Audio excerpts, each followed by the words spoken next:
Muito boa noite, são as notícias no Jornal da Noite. Supostos homens da Renamo vandalizaram várias infraestruturas na vila-sede de Mopeia, na província da Zambésia. Há informações de ocorrência de confrontos entre forças governamentais e os protagonistas das vandalizações. A vila-sede distrital de Mopeia está deserta. A população fugiu para as matas depois de homens armados supostamente da Renamo terem assaltado esta vila ao longo da madrugada. O momento foi de guerra. Populares dizem que a madrugada foi amarga, pois ouviam-se tiros envolvendo os homens armados supostamente da Renamo e as tropas governamentais. Foram aproximadamente às 4 horas, vimos um disparo. Sim. Okay. E como é que eram os disparos? Era um único, muitos? Como é que era? Nos cantos, o primeiro lá embaixo, vimos o primeiro disparo, também vimos aqui na polícia o disparo que se ia disparar, ultimamente no hospital também começaram a disparar. Sim. E como é que vocês viveram a madrugada? Só corria, só começamos a correr. Sim, passamos toda a madrugada a correr. Sim, saíram de casa, outros já saíram para ir lá no mato, não sei o que, porque sobre essa situação a pessoa nunca vai suportar estar na casa. Está a ver, né? Por isso que então, sobre essas coisas, até agora as pessoas estão muito tristes. Sim, essas coisas serão boas há muito tempo, até agora já está acontecendo, mas não dá. Agora já estamos em paz, agora vê acontecido essas coisas. O povo já não está bem alegre. Sim, não está bem alegre. É que o que aconteceu e é que não dá para nós nunca vimos essas coisas. Estamos com o coração na mão. Só começamos a ouvir disparo aqui, pensávamos que eram esses ladrões que estavam a fugir. Começaram a fazer barulho aqui, a queimar carro, mataram uma pessoa e foram no hospital, levaram medicamento. O administrador distrital, Vidal Samuel Bila, explica o que viveu ao longo da noite. Nesse cenário todo, havia cacimba. Dificilmente poderíamos tomar a direção para a nossa orientação, mas o que nós fizemos foi termos calma. E depois de cerca de 40 minutos, 35, 40 minutos, começamos a movimentar e sentimos que eles iam disparando cada vez para mais longe. Saímos fora, começamos a fazer o movimento e para controlar o que eles tinham feito. A população neste momento voltou às suas residências. De algum modo, porque naquela manhã havia muita concentração na polícia e as pessoas a regressarem de alguns cantinhos, não é? Aqueles que tinham conseguido sair, mas grande parte das pessoas tinham ficado em suas casas, porque dada a situação como aconteceu, foi difícil as pessoas se retiraram, foi sem... É verdade que a guerra não se avisa, mas aquilo foi de repente. Até ao fecho desta reportagem não se sabia o paradeiro do diretor da CIS ao nível distrital de Mopeia. O governo está preocupado com seu sumiço. O Hospital Distrital de Mopeia não escapou à vandalização, onde os autores retiraram redes mosquiteiras e roubaram medicamentos. Os pacientes falam de momentos de terror. Um dos pontos calados pelos homens armados supostamente da Renamo foi o Hospital Distrital de Mopeia. Os pacientes contaram às nossas câmeras que viveram momentos dramáticos. Os homens armados também entraram na enfermaria de medicina, onde existe um total de 12 camas. Tal como se pode documentar, estão aqui mães com seus filhos, portanto, a padecer de alguma enfermidade, mas que por volta das 4 horas foram obrigadas a ter que abandonar este local onde recebem tratamentos. Segundo depoimentos que ouvimos aqui, os homens retiraram, portanto, lençóis que existiam aqui nestas 12 camas, bem como também removeram redes mosquiteiras. Esta corda que se pode ver na imagem servia para pendurar a rede mosquiteira que, na sequência, foi aqui, portanto, retirado por homens armados. Eles vieram aqui, encontraram todas as minhas amigas estavam aqui, mas conseguiram correr, eu não estive a conseguir andar, fiquei sozinha. Então, quando eles vieram, vi eles, eram 8, eu levantei, fui me esconder embaixo da cama, então eles me viram aí, me chamaram para fora, eu saí, me empurraram, falaram, sai para fora. Eu levantei, queria levar meu lençol, me arrancaram meu lençol, levaram toda a minha roupa, mas eu fiquei sem roupa. Eu a sair, o outro também estava aí na porta, me empurrou.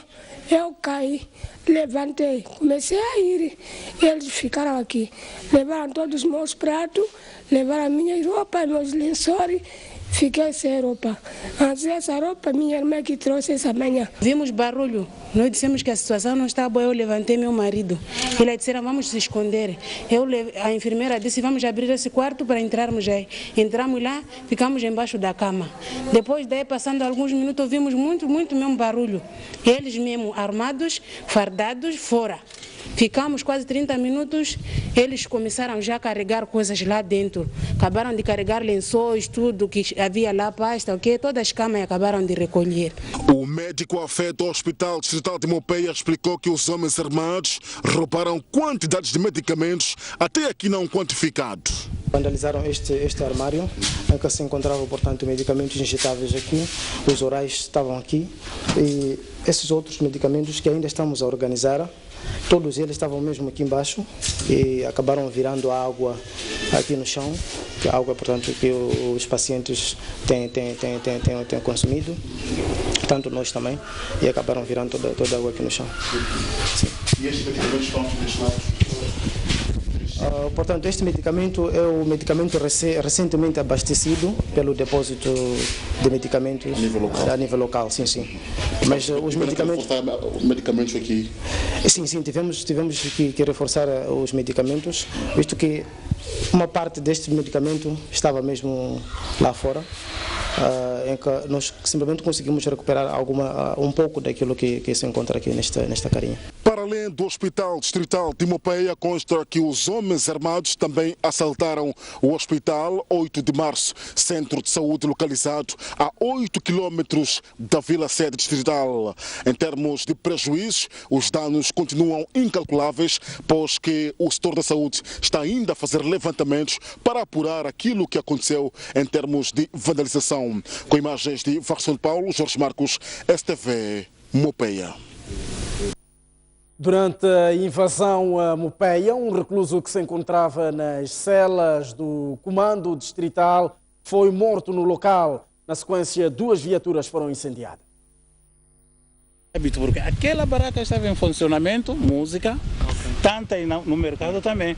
O comandante distrital de Mopeia, Osório Fábula, explicou que os homens armados que tomaram de assalto a Vila Sede Distrital estavam divididos em 3 grupos. O primeiro que assaltou o Hospital Distrital, segundo o comando, e o terceiro a sala de sessões. Sentimos a aproximação de uma multidão com aparentemente a quererem vir queixar, como de hábito, quando há algo nas barracas de madrugada, arrastam um bocado de populares para a esquadra.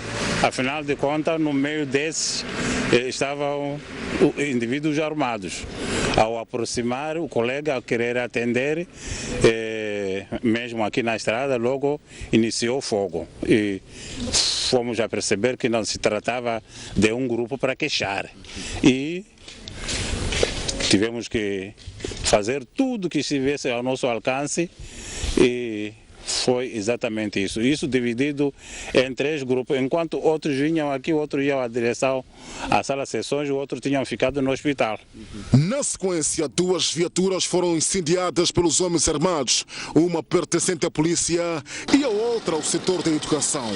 Em termos de danos, conforme viram, são essas 2 viaturas. Faleceu um arguido, porque temos uma cela aqui, eles abriram e, por sinal, assassinaram um dos presos. Todos os colegas estavam de saúde. Eles tiveram que sair em debandada. Na nossa perseguição vimos sinais de sangue, recuperamos umas 4 cadeiras que haviam levado na sala de sessões, alguns balões de soro, já devolvemos às instituições de tutela. Esta é uma das viaturas que está a ser removida por esta máquina neste momento, desde o Comando Distrital de Mopeia para um outro ponto daqui do distrito. É um dos carros que não escapou os efeitos, portanto, da vandalização dos homens armados, supostamente da Renamo, tal como ouvimos, portanto, aqui por populares. Com imagens de São Paulo, Jorge Marcos, STV a partir de Mopeia. O membro da Comissão Política do Partido Frelimo, Alberto Chipande, não tem dúvida que o ataque ocorrido na sede do distrito de Mopeia tenha sido protagonizado pela Renamo. Chipande acusa a Renamo de estar a desestabilizar o país em busca de poder à força. Alberto Chipande, que falava à imprensa na Beira neste sábado, depois de proceder à abertura da 7ª sessão ordinária do Comitê Provincial do Partido Frelimo, na qualidade de chefe da Brigada Central afeto à província de Sofala, indicou sem reservas que o ataque à vila sede do distrito de Mopeia, na província de Zambésia, foi protagonizado por homens armados da Renamo. Para Chipande, o ataque faz parte de uma estratégia da Renamo usada durante a Guerra dos 16 anos para poder alcançar o poder à força. É o mesmo inimigo, não há maneira outra, é aquele mesmo. São os mesmos que andaram a cortar narizes há anos atrás, são os mesmos. Eles saíram dessa situação, são os mesmos que andaram a abrir barrigas para ver dentro como que a criança fica, são os mesmos. Deixaram, não deixaram. Qual é o pior daquilo que fizeram hoje em coisa e aquilo que eles fizeram durante a guerra de 16 anos? Há dúvida. Não há dúvida. Quem é que não sabe? Sabemos. Portanto, é a natureza deles. De seguida, Chipande colocou a seguinte questão. Você vai fazer o quê? E respondeu a sua própria pergunta. Não temos maneira. O povo não tem maneira. Nós, povo. O povo sou eu, são vocês. Não são aqueles. O povo somos nós que estamos aqui a falar. Você dirigir a minha pergunta e eu responder. Eles não têm isto. Não têm essa cultura. Não tem. E não vai falar contigo, vir aqui você perguntar-lhe tudo, vai responder, não vai te responder, vai lá experimentar. Natureza do inimigo. Por isso, deixa lá, Frelimo existe, Frelimo é povo, povo existe, povo são vocês. Faça as coisas, continue a fazer aquilo que estão a fazer. Trabalhe para este país. Não espera que eles não vão fazer nada. Frelimo se vai fazer com o seu povo. A Frelimo acusa ainda a Renamo de ter morto mais de 100 membros seus durante os últimos 6 meses. O fato foi anunciado esta manhã pelo primeiro secretário da Frelimo em Sofala, Paulo Manjacunen, durante a abertura da 7ª sessão ordinária do Comitê Provincial desta formação política que decorre na cidade da Beira. Manjacunen lamentou o assassinato dos membros da Frelimo e teceu duras críticas a Renamo.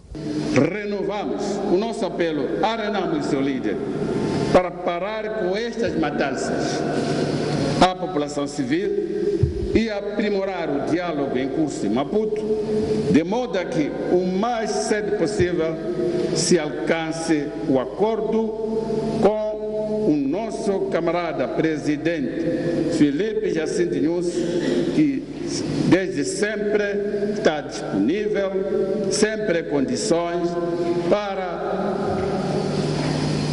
assinar um acordo, mas respeitando o comando constitucional. Na mesma reunião, Alberto Chipande, chefe da Brigada Central da Frelimo de Assistência à Província de Sofala, criticou igualmente a Renamo e pediu maior vigilância da população. É de lamentar e condenar a atitude da Renamo.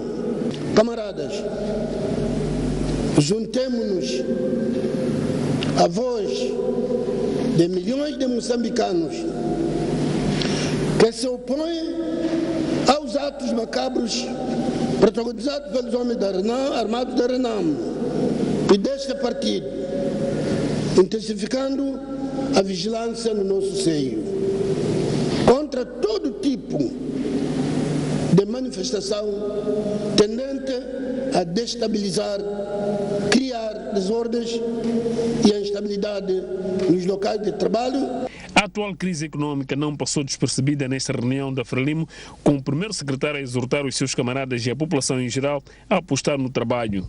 A nossa província e o país em geral enfrenta certas dificuldades caracterizadas pela combinação de diversos fatores, nomeadamente a situação política militar, a seca e estiagem, a crise econômica nacional e internacional, que de certa maneira afeta a vida da população. Essas vicissitudes obrigam a tomar atitudes mais proativas para reduzir os seus efeitos. Por isso, durante esta sessão, teremos que aprofundar Como produzirmos mais a nossa produção local, de modo a reduzir a dependência externa e passarmos a competir no mercado externo como exportadores. Nesta reunião, que deverá terminar ainda neste sábado, a Frelimo pretende avaliar o desempenho das suas atividades nos primeiros 6 meses deste ano e programar as ações para os próximos 6 meses. Outras notícias, a província de Cabo Delgado registrou uma queda em 11% no fluxo de turistas e uma redução em 12% na ocupação de camas desde 2015 até o primeiro semestre deste ano, resultado da crise econômica. Os dados foram avançados pela governadora de Cabo Delgado quando falava na abertura do 2º Conselho Coordenador Provincial do Setor da Cultura e Turismo. Selmira da Silva disse que a província conta com 10 novos estabelecimentos turísticos e que o número de hóspedes cresceu apenas 9%. Estas diminuições e estes números levam-nos a pensar nos desafios de hoje da área do turismo e da área da cultura ao nível da nossa província. O primeiro desafio é, sem dúvida, a paz.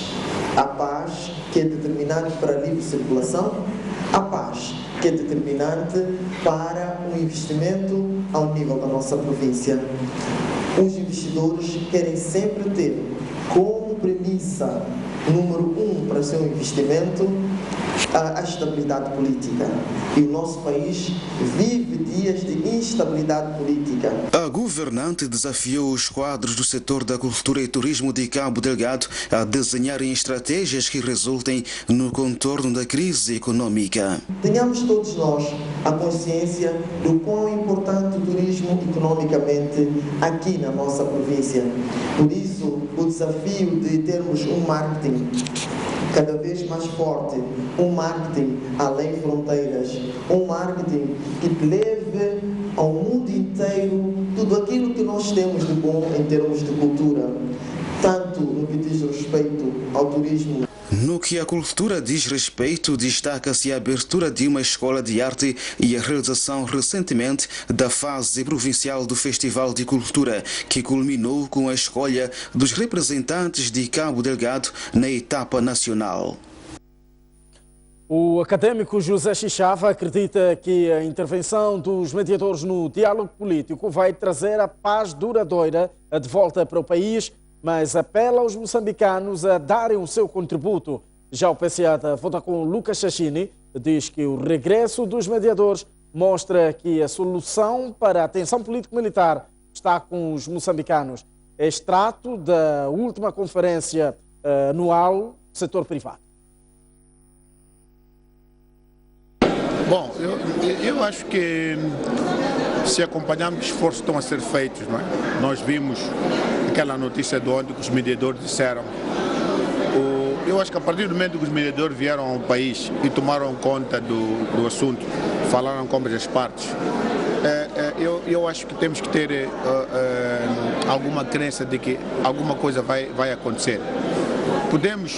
Eu sei que estamos todos, eu também estou incluído lá, estamos com alguma impaciência, porque de facto sentimos aquilo que são os efeitos que esta instabilidade está a ter.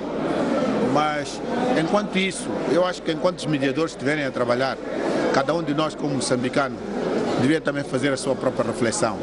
O que é que nós podemos fazer para contrariar não só a instabilidade, mas sobretudo toda uma confluência de fatores, estou a falar de fatores externos, portanto esta coisa da situação política mesmo internacional, não é?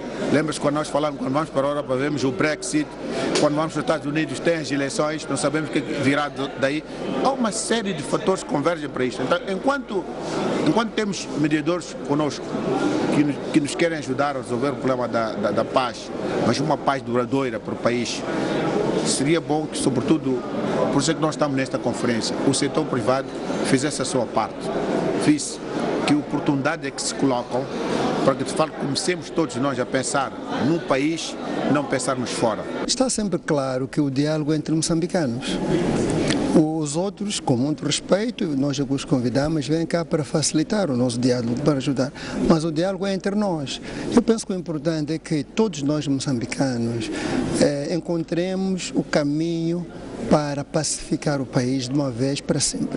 Isto afeta todos nós. Aqui não há moçambicanos de um lado, moçambicanos do outro. Somos todos moçambicanos. Portanto, queremos produzir, queremos circular pelo país, trazer produtos de Niassa, de Tete, levar produtos do sul para o norte, circularmos. Eu penso que o importante é que nós, moçambicanos, nos unamos, ponhamos a mão na consciência e sintamos que temos filhos, temos pais, queremos desenvolver este país. A fórmula está conosco. O ministro da Economia e Finanças diz que os empresários devem parar de lamentar da depreciação do metical face ao dólar e usarem a crise como oportunidade para produzir mais. Adriano Maliano entende que os patrões precisam de se organizar melhor para começar a exportar. Falando no painel sobre desafios da produção interna num contexto de desvalorização do metical, na conferência anual do setor privado na última quinta-feira, o ministro da Economia e Finanças desvalorizou uma das maiores preocupações dos empresários, a crise cambial. Adriano Maliani considera que não faz sentido que as empresas lamentem da subida de custos de operação devido à derrapagem do metical face ao dólar, porque, no seu entender, esta é a oportunidade única de venderem seus produtos para outros países a melhores preços. Não estou a advogar que tem que haver uma depreciação sem medida.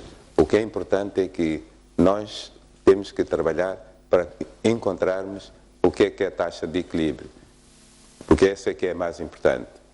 Isso é que é mais importante. Mas não podemos lamentar. E se alguém tem que lamentar a taxa de câmbio, não vai ser CTA. Tem que ser outras pessoas, porque CTA tem que agradecer. Porque é um instrumento que ajuda o próprio CTA para compensar, para exportar mais, para produzir mais. Maliani julga ainda que falta organização na classe empresarial. Por isso, defende que é a altura de se classificar a terra para saber o que é que Moçambique pode produzir melhor que os outros países. Estou a falar, por exemplo, na organização dos mercados. Estou a falar na organização das próprias associações para o setor, por exemplo, a associação que está a lidar com o setor da agricultura, possa estabelecer alguma espécie de pacote para exigir ao Ministério das Finanças, por exemplo, eu quero isenção disto para produzir isto, porque eu quero aumentar o rendimento. Entanto, eu quero exportar X. E podemos estabelecer as responsabilidades. Pacote. Então, isso só é possível. 2, eu quero produzir tanto de batata. Por quê? Porque eu tenho o contrato fechado. E quem que vai fazer isso? Eu penso que as associações podem trabalhar nessa perspectiva para irmos introduzir o conceito de contrato, que é o que falta na nossa atividade. Para aumentar a produção nacional, o governante sugere também que se criem zonas francas agrícolas. O ministro da Economia e Finanças entende que os incentivos para a produção local são tantos, nomeadamente, mão de obra e terra em abundância. A plateia não poupou o governo nas interpelações. Tatiana Mata, da CTA, diz que não é possível tirar proveito da depreciação do metical face ao dólar, porque os juros sobem quase todos os meses nos bancos. Já o empresário Inúcio Ismael diz que a imprevisibilidade do câmbio, neste caso, não permite o setor privado tirar proveito da crise. Acreditamos que seria, sim, algo interessante para a agroindústria, o comércio, tirar vantagem se houvesse também um fundo de onde tirar o dinheiro para fazermos investimento. Mas quando o custo do capital aumenta, né? De 2 em 2 meses temos o Banco Central a aumentar, né, as taxas de referência, que, por consequência, os bancos comerciais também aumentam os juros, é um suicídio ir buscar dinheiro ao banco. Então, se queremos reduzir as importações, temos que o fazer de forma que podemos promover a produção nacional. Então, aqueles setores que garantem a produção têm que ter um juro, né, acessível. Não é possível conseguir irmos ao banco buscar dinheiro. E isso depois resulta também nos despedimentos. Estamos todos cientes que a crise vem afetando negativamente a economia do país e vem atingindo, em grande medida, a todos os operadores, em toda a extensão do país, cujo impacto se faz sentir na vida da população. O impacto da desvalorização em relação ao dólar é uma realidade. Eu vou dar um exemplo. O arroz, antes da desvalorização, custava 150, passou para 950. A farinha estava a 480, passou para 1000. A açúcar estava a 650, passou para 940. O óleo de 20 litros estava a 850, passou para 2100. Nós de manhã acordamos com um câmbio, à noite dormimos com outro câmbio e dia seguinte acordamos com outro câmbio. A velocidade de desvalorização é galopante. Há necessidade urgente de tomar medidas, porque a CTA, quando diz que... Desculpa, eu estava a dizer, o Sr. Ministro diz assim, que a CTA não deve lamentar a taxa de câmbio. Isso deixa-me muito preocupado. O aumento de produção é uma realidade, mas também a contenção de despesas deve ser adotado. Aliás, isso já foi referido. Se não fosse pelo impacto que tem pela vida da população, eu diria, bem haja a crise, para mudar o nosso hábito. Não há milagres para um país sair da pobreza e ser economicamente forte.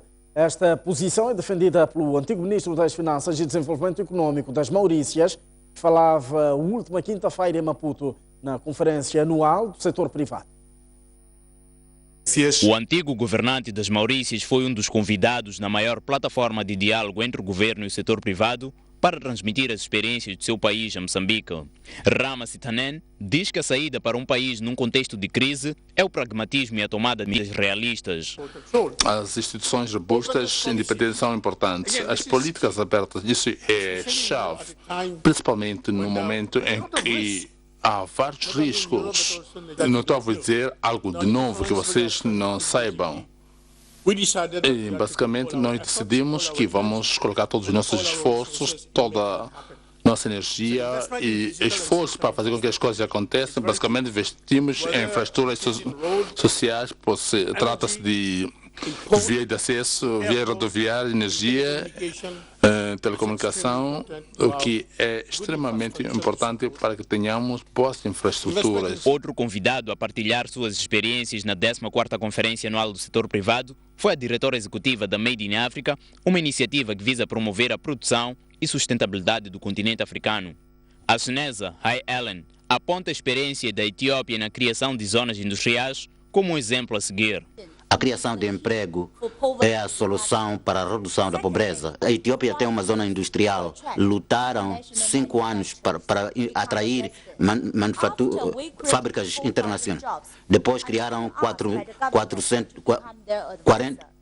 mil empregos. A representante da Made in Africa destacou ainda a existência de mão de obra jovem em Moçambique e no continente africano em geral como uma das vantagens por aproveitar.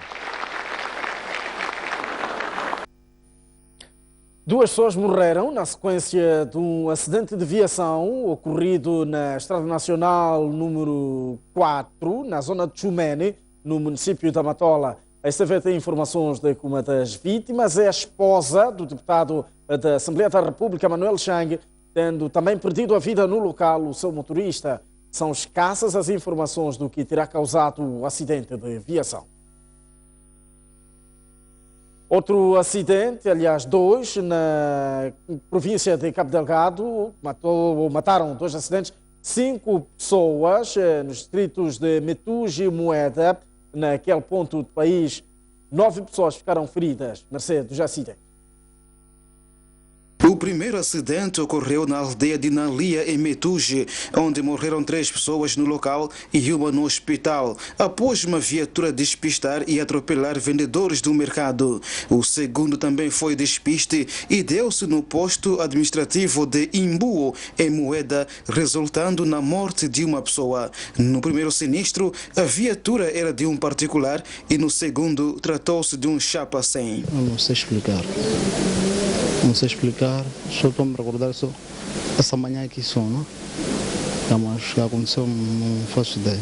Mas vinhas de onde? Quem estava com você? Estava no volante? Sim, eu estava sozinho. Cabo Verde e Nampula. No carro só vinha sozinho? Estava sozinho. Um outro meu amigo também estava a ver de carro, ele estava atrás, eu estava à frente. Todos os feridos já tiveram alta, com exceção deste que se encontra nos cuidados intensivos, mas o Hospital Provincial garante que está fora de perigo. As últimas 24 horas recebemos 2 doentes, dos quais um teve paragem cardiorrespiratória, minutos depois da entrada, e um está em estado normal, está consciente, teve um trauma torácico e está estabilizado, está consciente. A polícia registrou os 2 acidentes e suspeita a condução em estado de embriaguez e excesso de velocidade como causas. Acidente ocorrido na aldeia Empire, portanto em Analia, foi causado, para além de velocidade, de excesso de velocidade por parte do automobilista, também por injeção de álcool, pelo facto de terem sido também de ter sido testado o motorista e terem sido encontrados, portanto, 6 garrafas de álcool na viatura. A porta-voz da polícia referiu que há uma ação em curso juntamente com instituições parceiras visando sensibilizar os automobilistas.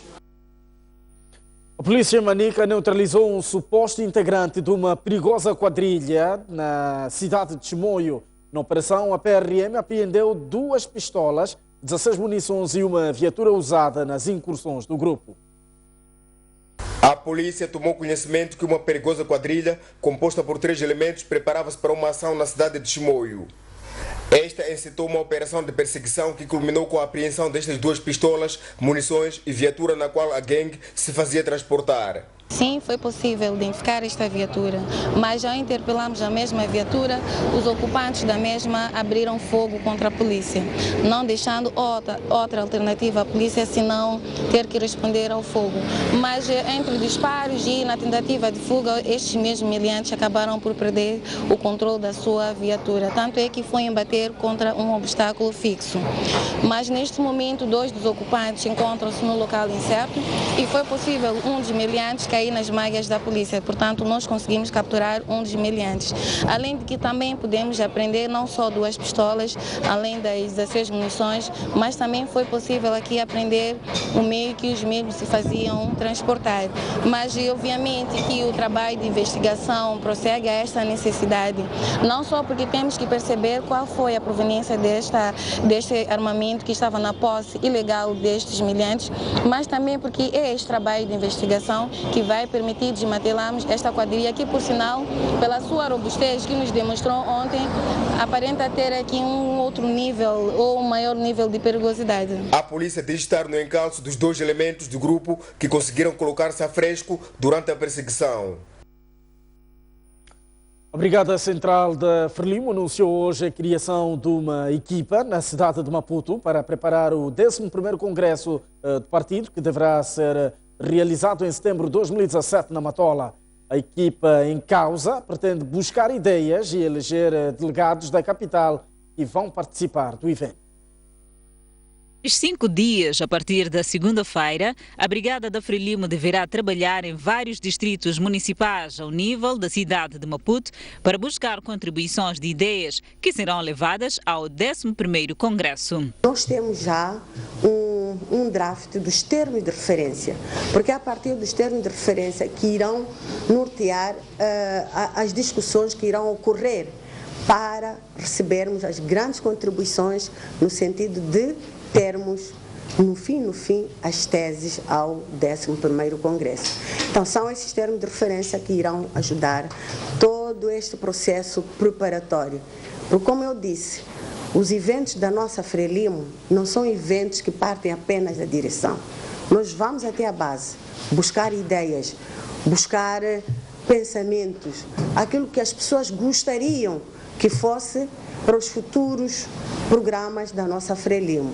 Os encontros servirão também para a eleição dos delegados do Partido Frelimo, que vão participar no Congresso. Estamos no processo preparatório. Nós iremos ter, a Comissão Política vai ter que preparar todo este processo de quantos delegados cada província e a cidade de Maputo terá que levar ao 11º Congresso. Este é um arranque. Por isso que eu disse logo no início que faremos a oficialização do gabinete.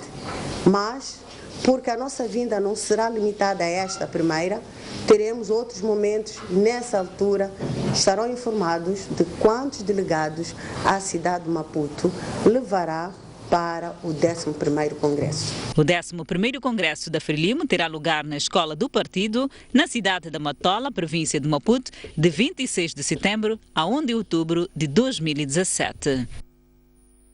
O Jornal da Noite sai a esta altura para uma curta pausa. Voltamos dentro de instantes com o melhor de informação.